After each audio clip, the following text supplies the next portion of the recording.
Hello everyone welcome to flight train academy. आज आम आरंभ करबा आलोक प्रतिफलन एवं प्रतिसरण आउ एक भाग को जदि पूर्व वीडियो गुडी को देखि नांती तबे देखि नै कि आसंतु। तो आज आम आरंभ करबा प्रतिसरण केमिति हे एवं ता गोटे माध्यम रो आउ गोटे माध्यम को गले किबोली बंके जायते से विषय रे हम बुझिबा। जे आमे जानिचे आमे जदि गोटे खाली रास्ता रे दौड़ीबा एठी गोटे पिला दौड़ी खाली रास्ता रे दौड़ी ता गति धर 11 किलोमीटर पर आवर रहुଛି। जदि एई रास्ता रे हम कादुओ करदे फल रे से कौन हुए से आउ एते स्पीड रे जाई परिबो नाही। वर्तमान से जदि जीवो 5 किलोमीटर पर आवर रे जाई परिबो। तो हमें देखुचे एठी आउ एठी गतिर परिवर्तन हेछि कारण एठी ताको जीवा कष्टकर होछि कि एठी जीवा सहज होछि जहा फल रे से पास कर जाय। सेही भली हमर जेते बेले आलोकटी गोटे हमर एयर रु अन्य कोनोसी डेंसिटी अधिक थिबा माध्यम को जाय से साधारणतः बंके जाय। मीडियम चेंज हेले हमर आलोकटी साधारणतः बंके जाय थाए। तो से हमें बंके जीवाटा को केमिति मापिबा धर देखो एटा गोटे काच स्लैब अछि हमर आलोकटी हम एमिति पकेले जोटा कि ए साधारणतः एमिति जीवा कथा पूरा सीधा रे जीवा कथा normal Etah I angle Etah R angle A भली जीवा कथा किंतु ए भली से न जाई कि से टिके बंके जाउछ। ए जो डाइवर्जेंट हैला ए जो टिके बंके गला ताको हम केमिति मापिबा। तो हम ताको मापि परिबा sin i divided by sin r equal to u बा रिफ्रैक्टिव इंडेक्स जहाँ कि सबु पदार्थ पई अलग ताकू आमे ओडिया रे कहि थाउ प्रति सारंक।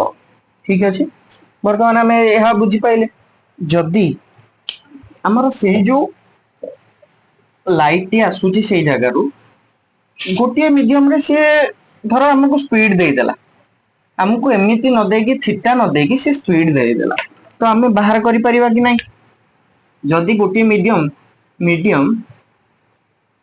1 रु धर 10 किलोमीटर पर आवर रे मीडियम 1 रु 10 किलोमीटर पर आवर रे लाइट गति करूछ। यदि मीडियम 2 हमें नहीं जीवा सेठी 15 किलोमीटर पर आवर रे गति करूछ। तो एबे या म्यू केमिति हमें डिसाइड करिवा बा रिफ्रैक्टिव इंडेक्स प्रतिसरणांक।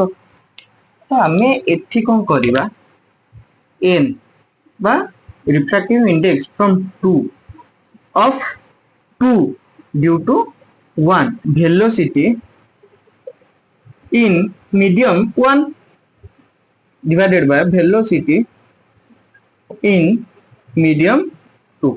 तो एठी हम पाइबा 10 by 15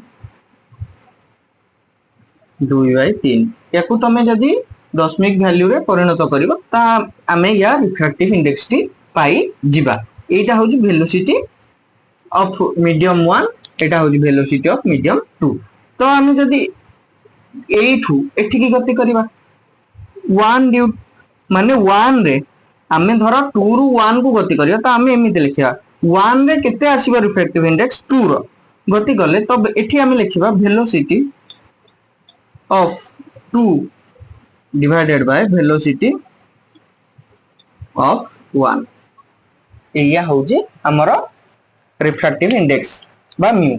हमें साधारणतः तीनटा जिंस मने रखिबा कारण वाटर एयर आउ बरफ रो बा आइस रो कहार केते आउ मु जदी कहार अधिक जानिवार इच्छा अछि मु बही रे जहा अछि सारणटी सेटा प्रदान कर देबी हमर टेलीग्राम किबा यूट्यूब रो पोस्ट रे। ठीक अछि तो हमर वाटर एयर आउ आइस ए तीनोटी मन रखिया को पड़िबो कारण एटा रिपीट हे थाए वाटर आउ एयर आउ आइस। एयर रो 1.003003 अप्रोक्सीमेटली हमें आको 1 नै जिबा आइस रो 1.31 आउ वाटर रो 1.33 ए तीनोटी जिंस मन रखिया को पड़िबो बुझेला। तो आमे वर्तमान लेंस पढ़िबा। What is lens? आमे जो चश्मा पिंधुचे ताहा एक लेंस समस्त जानिछन्ती। मु एई भली लेंस यूज करछु, मु एई भली लेंस यूज करछु। आमे साधारणतः दर्पण देखिचे, एटा होची हमर अवतल बा कॉनकेव कॉनकेव एटा उत्तल बा कन्वेक्स। ठीक अछि। आमे जेते बेले दीटी दर्पण को काटिकी जॉइंट कर दवा सेटा हेई जिवो हमर लेंस। तो आमे एटा आ गोटे दर्पण को काटी दवा, लगे दवा, एटा हे गला हमर अवतल लेंस। तो ए जो दर्पण टी रहिला एटा हे गला हमर उत्तल लेंस। लेंस हमर एई भली भाबरे विभक्त होइथाय बा गठित होइथाय। दीटा दर्पण को काटिकी हम लेंस तैयारी करिथा। तो आमे वर्तमान देखिबा एई जो पार्ट टी को कोन कहंती, यार वर्तमान बदली जीवो जेतु दीटा लेंस दीटा दर्पण लागिची, दीटा दर्पण रो दीटा सेंटर ऑफ कर्वेचर रहइबो, दीटा फोकल लेंथ रहइबो। तो एठी आमे देखिबा 2f1 एटा रहइबो 2f, एटा रहइबो f1, एटा रहइबो o, एकरे रहइबो हमर f2, एकरे रहइबो 2f2। तो आमे एटा काटी दवा। बर्तमान हमर गोटिए आमे बुझिबा। आगो गोटिए बुझी सारला परे आमे अन्यटा को जिबा। जो 2f1 एटा को आमे c1 नै परिबा, 2f2 टा को आमे c2 नै परिबा। सेंटर ऑफ कर्वेचर ए 1 मिरर रो सेंटर ऑफ कर्वेचर एटा 2 मिरर बुझियला। तो ए जो हम ओटी रहिला ताकू ऑप्टिकल सेंटर बोली हमें कही पारिबा।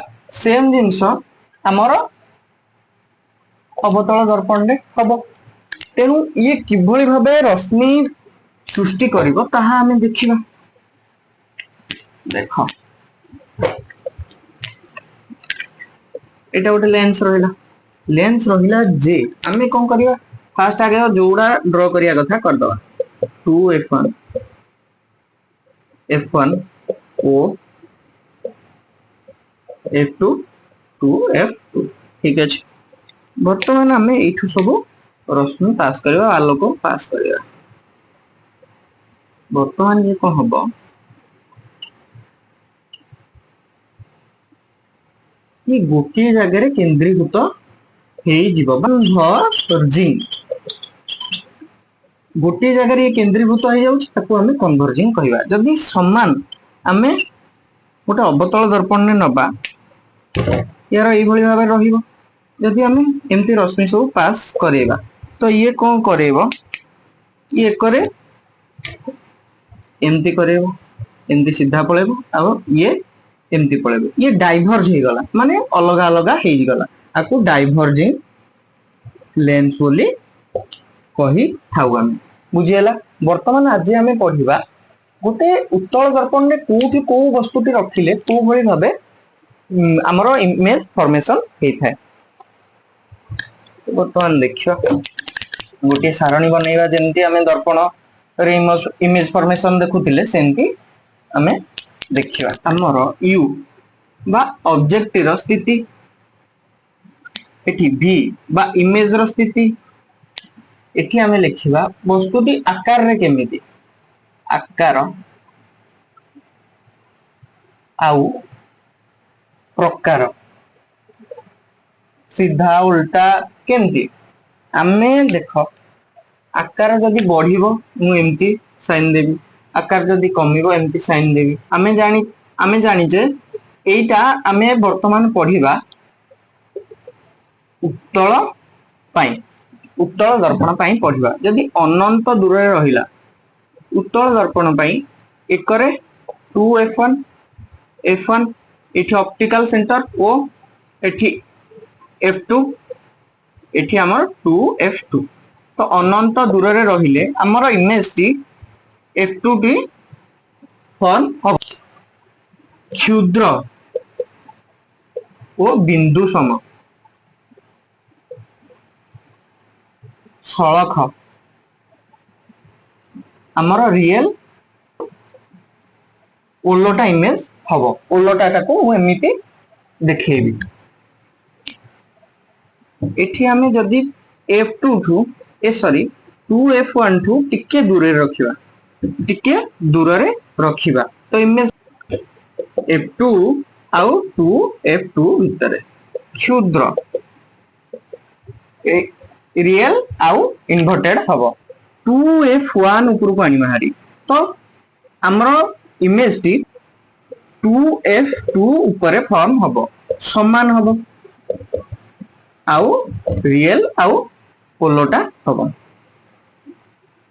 2F1 आउ F1 भीतर 2F2 ठू टिके दूरे की हबो ठीक अछि टिके बढ़िबो आउ एटा समान रहिबो जदि आमे F1 ऊपर को आनी माहारी तो अनंत